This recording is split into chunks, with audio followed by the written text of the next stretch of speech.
All right. So welcome back, everybody, to another special Facebook Live tonight. It's a little unconventional for what we normally do, but we wanted to welcome the newest member to our AIM family. We have Heather Tebbenhoff. She is the Director of Community Engagement. She does a lot of really important jobs for AIM and offers and is able to give us a whole bunch of wonderful services. And so we just wanted to reintroduce her to everyone so that we could make sure that everyone knows all of the things that are available and that she can help with. So Heather, thanks for joining us tonight on this lovely stormy evening. Yeah, thanks for having me. Of course. So I want you to just kind of tell everybody a little bit about yourself so we can get to know who you are, if you don't mind. Yeah, so my name is Heather, as Melissa said, brand new to AIM. I think I'm like, 2 months in at this point. I live in Virginia where it is storming all day today. So luckily our power is still on for this. And I am a certified volunteer administrator. So that's kind of been where I've been working in the nonprofit world for the last few years, organizing volunteers and community service projects and helping organizations grow and flourish through the power of volunteers, which I think is amazing and wonderful, and didn't even know that could be a job, but I feel like I found my niche. And then, just other things is, I live here with my husband and my dog who's in the basement, so hopefully you don't hear any barking. And I have a passion for helping people connect to what is important to them. And so that's hopefully what I'm bringing to AIM.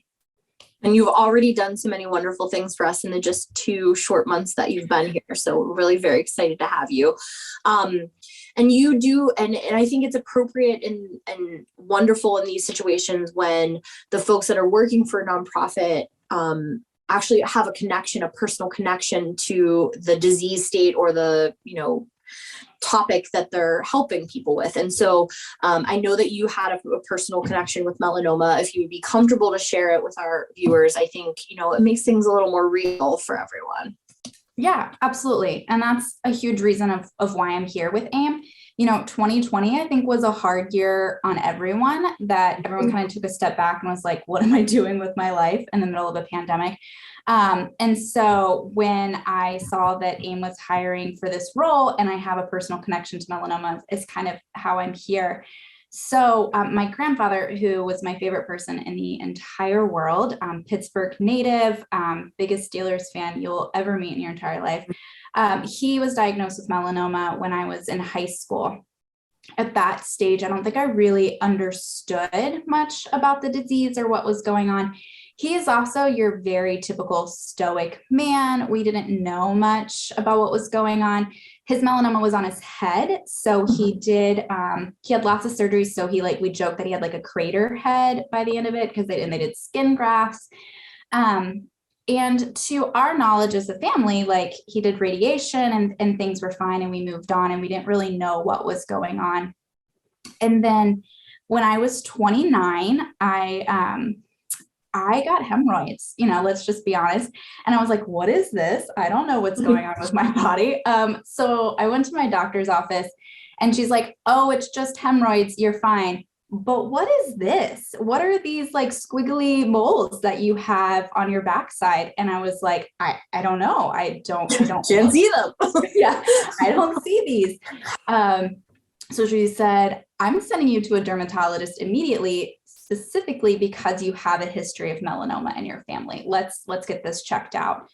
So I went to a dermatologist who looked at it and she was like, you know what, we can monitor it. And I was like, if there's anything that, we question, let's just go ahead and cut it out. So they took a biopsy and she called me back, within a week. And she was like, I'm so glad you advocated for yourself. It is melanoma and it's in situ. And at that stage, I think my brain just shut off, right? You just hear melanoma, especially when you know about it in your family. And I immediately think the worst. And I'm like, I'm going to die of cancer and all of this stuff. I kind of missed the whole rest of her explanation to me about what was going on. And she sent me to a surgeon. And it wasn't until afterwards that I kind of learned more about the staging and what in situ meant and all of that. And, I had my my local incision, which was a horrible experience that I don't wish on anyone for the location and healing. And then everything was fine. You know, my margins were clear and I was good. And it kind of gave me that one thing I could kind of connect with. My grandpa and I were super close anyway, but, you know, I was going to connect with that. But then unfortunately, a year after my discovery of melanoma, he actually passed from the disease. He wound up getting brain mets and didn't share it with the rest of the family. He just kind of was like, I'm not doing treatment anymore. And, you know, kind of went from there. So it's kind of been like that's a very long, drawn out way to tell you about my connection to melanoma. No. But I have like my family connection with my grandfather. And then I have my own personal, which, you know, if there's anything to take away from that story is if you have any questions at all about your own health or anything that makes you go, should I get this checked out? Just do it, because you have no idea. I went from, oh, it's just a hemorrhoid to, oh, you have melanoma, right? Right. So, and if you don't advocate for yourself, no one will. So, you know, you need to be your own best helper. Yep, exactly. So what are the kind of things that, you know, folks would reach out to you for? I know we have a lot of programs, so, you know, you can tell us about them individually, you can list them and then tell us about them however you want to do. But I know that there's so many things that you can do for patients. Yeah. So my role as the director of community engagement is going to be kind of multifaceted in some different ways. I'll work on some education pieces. So, you know, we're already familiar with the symposiums that we host that have been virtual for the last year. Hopefully we'll be back in person next year, but I'll be working with our cancer centers on that and getting those together. And then obviously Melissa and Ray have such wonderful programs that we do here on Facebook and webinars. So I'll be helping on the program side of those, like with specific topics that maybe people are looking for. And so that's going to be part of my role, is communicating with patients and caregivers and survivors and learning what it is that you want to learn more about, or what questions do you have that maybe we can address. Or I'd be like, hey, Melissa, so-and-so wants to know about this. Let's maybe do a program on it, right? So I'm going to help be that liaison between our patient community, the doctor's offices, and our staff for these educational kind of roles. I love that. Together.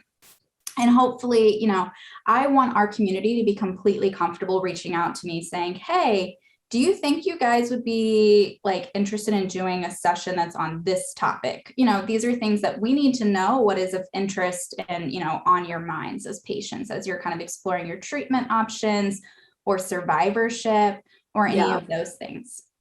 And then the next kind of like big piece, and again, I mentioned at the beginning that, you know, my background is in volunteer management and engagement. And so that's kind of what I hope to bring to AIM, is this established and well-oiled machine of volunteers who can help serve our foundation and our organization.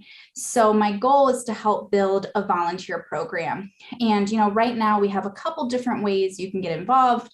If you have an interest in maybe legislation, we can talk about like, here is some oral parity things. Here's the information you need to help talk to your senators about this, or tanning legislation. Tanning legislation is so big. Yeah. So big. Right. So I'll be helping like those pieces and develop it further. Like, let me give you the tools you need to be successful as a volunteer.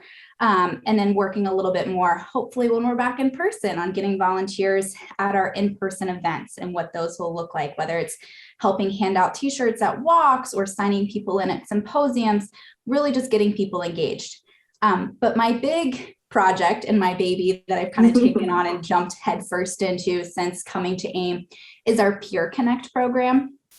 I love this program and I want it to succeed so much. And I'm doing everything I can to kind of figure out what are the best practices, what are things that I can do to help our mentors and our patients succeed. So PeerConnect is where a survivor can say, you know what, I have this experience that I've lived through and, you know, it sucked. Let's be 100% honest. Right. But I want to help other people who were in my shoes, you know, or I was in their shoes, you know, a couple months ago or a couple of years ago. So my job will be connecting our PeerConnect mentors or survivors with those who are newly diagnosed. And not only the patients themselves, but caregivers as well. So spouses, family members, a woman reached out this week, her husband was diagnosed and she was like, what do I need to know to help support my husband through this? So let's find her a mentor to kind of help guide her through based on their own experience. Which is, I think, a place that was missing very much before. So I think that that's going to be a hugely wonderful addition because as your family, your grandfather, as his granddaughter, now granted you were tiny, but you still went through that process to some extent with him. So I think, we have to support the patients, but we also have to support the support as well. Absolutely. That was something that I was mentioning to someone, like, my grandfather is not the type of person who would have wanted a mentor, right? Like, he was like, I can handle this on my own. I don't need anyone to tell me. But my grandmother really could have found value in talking to another spouse, right? Whose husband or wife or whoever was going through it. I think that is what, I think my goal within AIM, and I think our organization and foundation moving forward, is really to help promote this whole connectiveness within the melanoma community. We're all on this journey together. How can we help and support each other in all these different ways? So I think that's going to be a big component of my position, is how can I help, new patients, survivors, family, caregivers, all of these connect, share their experiences and their resources, and kind of the hope and encouragement in moving forward together. I talked to a wonderful mentor a couple of weeks ago, and I was sharing with her, like, a good problem we have in the program right now is we have a ton of people who want to be mentors. And wow, that's a great thing. Yeah, like we had like double the amount of mentors than we had new patients. And she was like, well, that's the exciting thing, is that, like, because of all the research and all of the new treatments, there are more survivors to be mentors. And I think that that's the hope and encouragement that newly diagnosed patients need, of like, yes, you're stage 4. Yes, you might have brain metastases, but here, let me connect you with this woman who, she's been there. She had her surgery, she had her treatment, and she's completely NAD now, right? So let's kind of figure out what information do you need to feel the encouragement and the hope, and like, yeah, I've got this. I can make it through this journey because others have done it before me. It actually gives me chills thinking about how such a good program that is for people, because they need it, and people need it so much. So thank you for revamping that, because that is going to be such a blessing to so many people. Yeah. And I think, and let's take the craziness the last year has been for all of us. We've had so many patients who have, like, I was diagnosed during COVID, and like, I had to go to my treatments by myself, or I had to do this, like, and there was so much more the feeling of being alone going through this. And I think that's where PeerConnect can really step in, is like, you're not doing this alone, right? Sure. There are others who have done it before you, who, our mentors are texting, their patients like, hey, I know you have treatment today, good luck, or, things like that, just to give that boost of encouragement, and knowing that someone else is out there thinking about you, who's been through it. Because that's the other thing, is like, sometimes you don't want to put that on your family and friends, right? When I had, my melanoma in situ, one of my coworkers, even when I said, oh yeah, I have melanoma, he was like, oh, but it's just skin cancer, which is like the worst thing anyone can say to anyone with melanoma, right? Right. But like, you really want to talk to someone who gets it, and I think that's the beauty of the PeerConnect program, is that you can connect with people who understand and get it. And, so the way that the program will work is that people can fill out the form online. It comes to me. My goal is to respond within 24 business hours of getting your request, especially if you're a patient. We want to get you hooked up to that support as soon as possible, because we have mentors who are ready and waiting, and they want to connect with you. So my goal is, at the 24 hours, I'll connect, be like, all right, let's learn a little bit more about your needs. And then I can match you with someone who hopefully is of the same stage, maybe around the same age. We can talk about your, your interests there, kind of your connection. And then it's all done to whatever your comfort level is. I'll send the introductory email to the two of you, and you can kind of connect that way. And then you can transition to phone or text or social media or whatever is going to make the most sense for what you need in your own support journey. And maybe you want to talk to someone once a week. Maybe you want to talk to someone once a month. That's stuff that we can talk through about, like, what support do you need and how can we provide that for you? Okay. And so we'll try to link the website so that it'll go directly to it. But if you go to the website, I would assume you just search in the bar PeerConnect program and that page will come up. Yep. If you just search PeerConnect, you'll find it. Yeah. And so is that something that has, like, do we have mentors for all of the different types, like cutaneous and ocular and mucosal right now already available? Do you know that? Yeah, actually right now I have at least one mentor of every subtype, including pediatric. So we have a wonderful pediatric patient and her mother who are willing to talk to others, ocular, mucosal, they're all here waiting. And, I will say we don't have most, I think the mentors in our program right now are stage 3 and stage 4. I think we might have 1 or 2 that are the lower stages, but, we've had someone since I've been here in the last 2 months, I was able to connect who was an in situ in a stage 0. And we had a mentor ready for her who was also stage 0, but that just understands like I have melanoma. What does this mean? Right. So we can connect you at this moment. I have someone of all stages, and hopefully we can, find you the right match of someone who can help support you wherever you are in your journey with melanoma. Wonderful.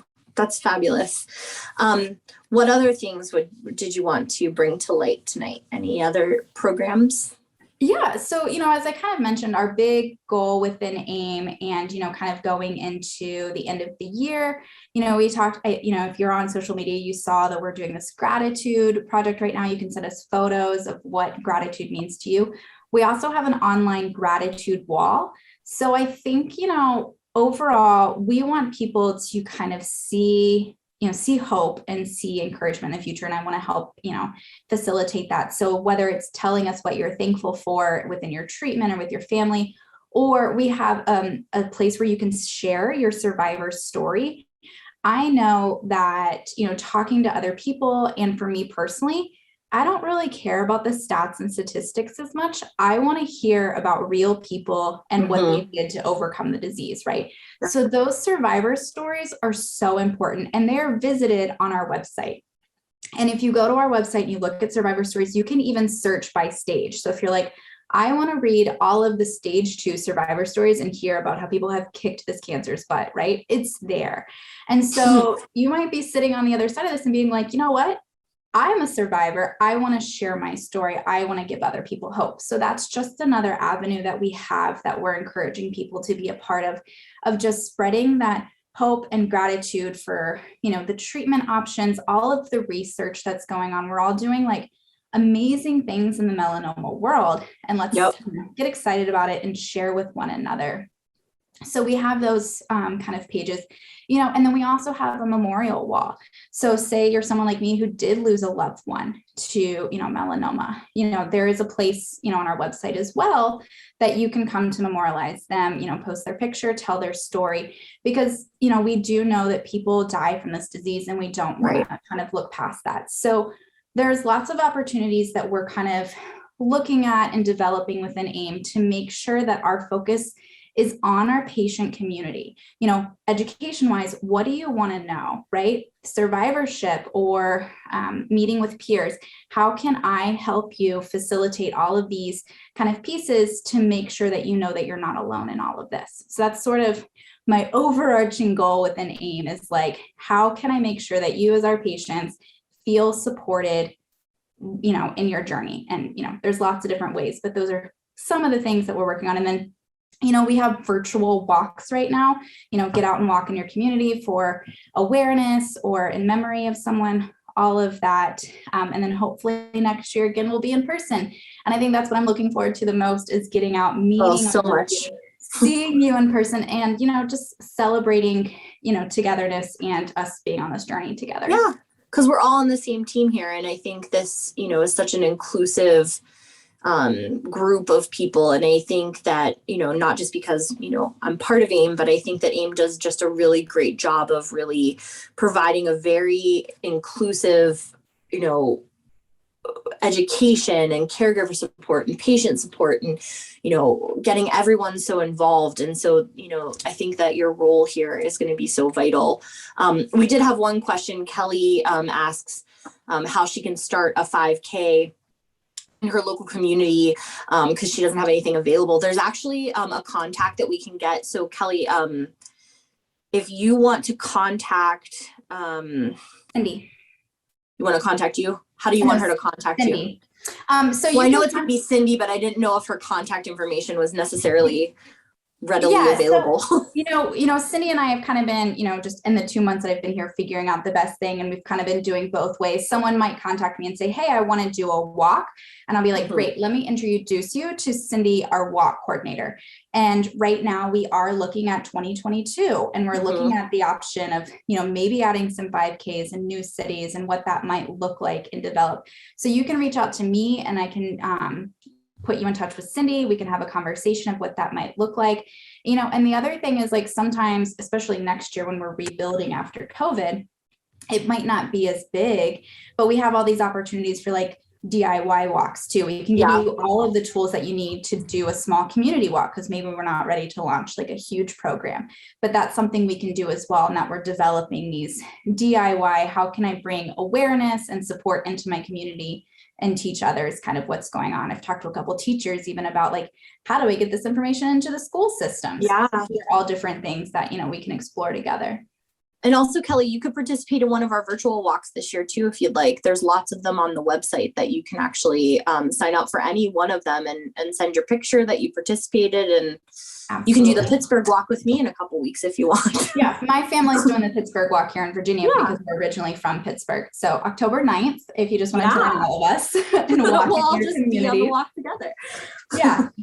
And that's the beauty of the virtual walks is you can do it in your own neighborhood or park or something like that. Fantastic.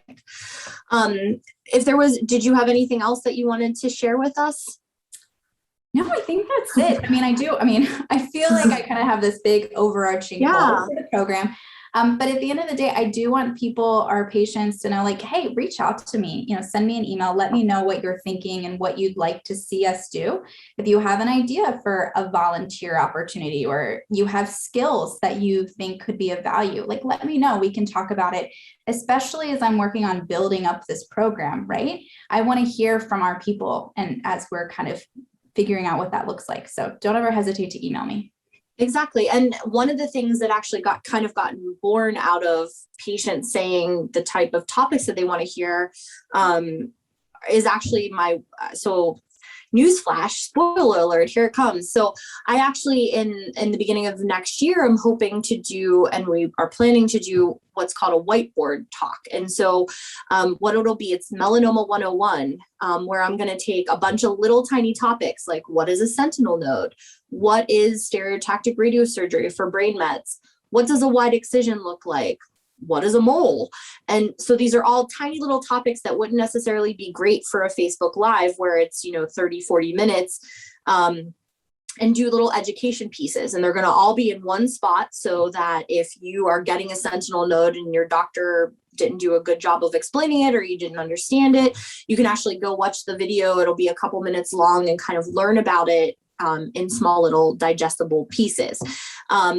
And most of the topics that I actually have is on a running list of these videos are actually topics that patients put in their comments from symposiums that just weren't meaty enough to make a big, 30-minute thing about them, but I think are important and questions that I get as the Ask an Expert. So, this is a perfect example of, we're really listening to the things that you need from us. And so hopefully, that educational program will fill a little hole that we had been missing last year. We're still going to do the Facebook Lives. We're still going to do all the things with Ray, but it's just another additional piece that we're trying to add to kind of enhance patients' knowledge about this disease, because the more you know, the better you can do. And so I think I think it's going to be an exciting addition to AIM's educational part of our website. So it looks like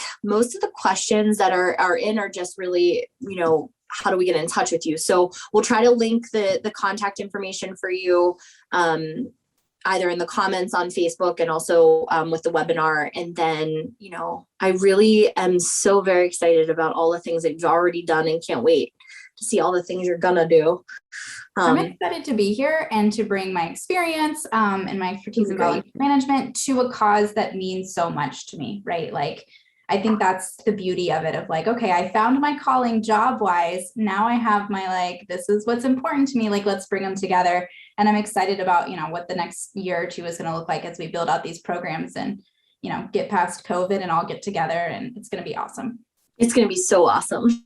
Well, Heather, thanks for joining us tonight. And I hope that everyone has enjoyed this little session. I think it's great to see your face and know exactly who you are that's doing all the work behind the scenes. So thank you so much. And we will see everyone soon. Have a wonderful night. Bye. Thank you.